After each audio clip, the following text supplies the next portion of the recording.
Hi everybody. So I promised you the result and some statistics about my test I took on Friday the 18th September. So here we go. Overall was a 770. That's my second 770. Quantitative was a 48. The verbal was a 51. So that's the second perfect score that I've gotten on the verbal. And that definitely means you can't miss a question, at least not a scored item. So that, and then the integrated reasoning was an 8. So let's go through some of these things. So beginning with the integrated reasoning, I think it's definitely a matter of focus.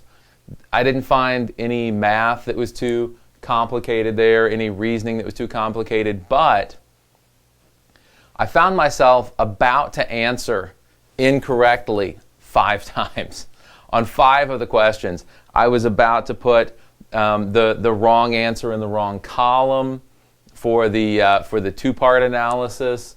I was about to have just a slightly wrong, answer in one of the drop-down menus for the graph. So I just really had to check myself, particularly the two-part analysis.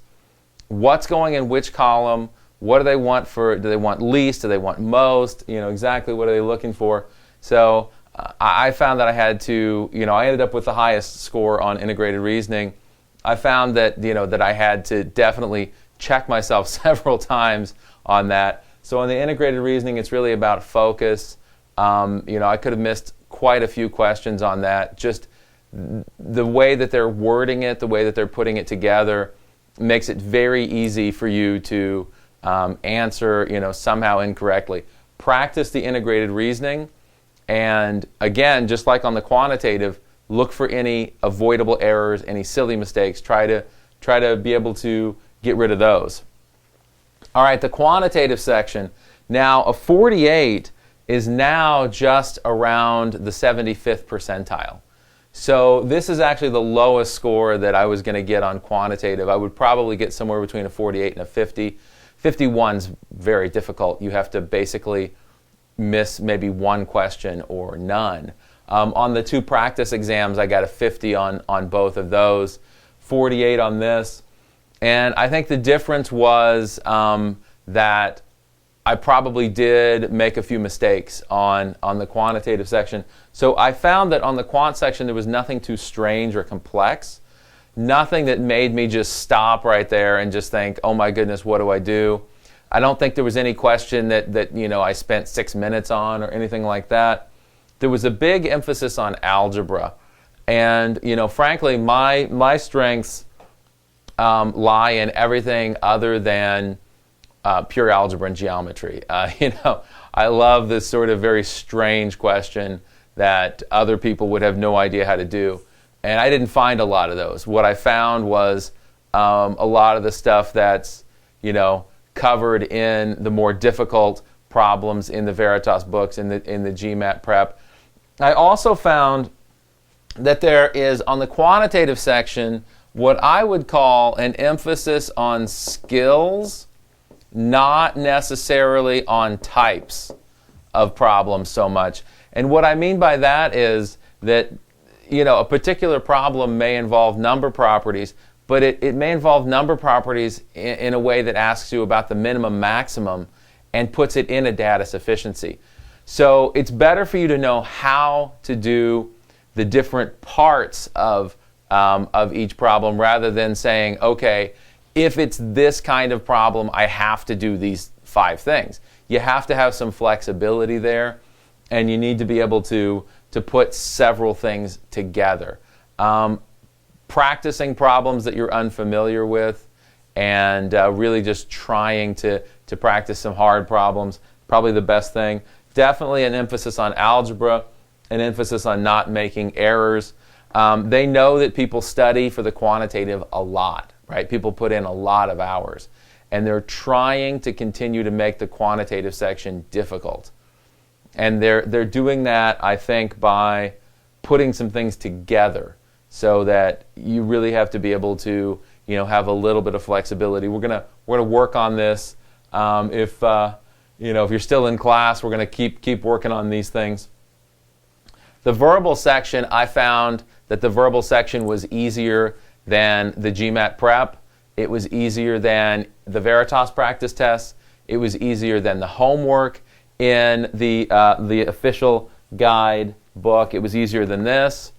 It was easier than the homework in the Veritas book. I just thought that the verbal section was overall easy. Like I said, I didn't miss a question. I had about 20 minutes left at the end.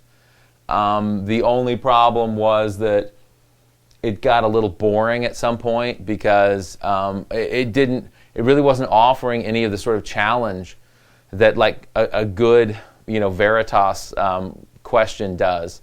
The passages for the reading comp, I had 4 passages. 3 of them seemed very elementary. One of them was more difficult and at the same time a little bit boring, so that was pretty rough.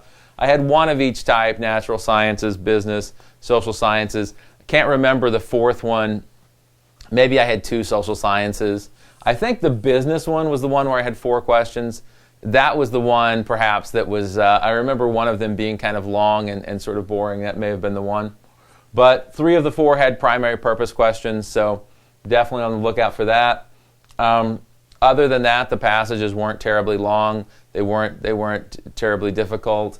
It was just a matter of not making mistakes, really. In the critical reasoning, I found that I had several fill-in-the-blank questions, quite a few, more than one inference, more than one strengthen, more than one weaken and flaw. Those were the ones where I had multiple types.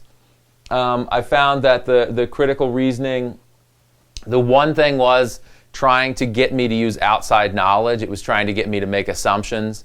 And so, there's that thing to watch out for. And then, and the critical reasoning wasn't long. It wasn't crazy. And I actually found, the sentence correction is the one area where I can sometimes have a problem. And again, I'm scoring the highest possible score on this, right?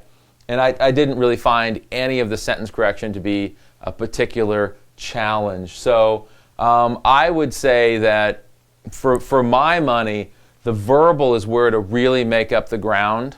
The verbal is where to really do it, because look at this. My verbal score was above the 99th percentile, right? My quantitative was approximately the 75th.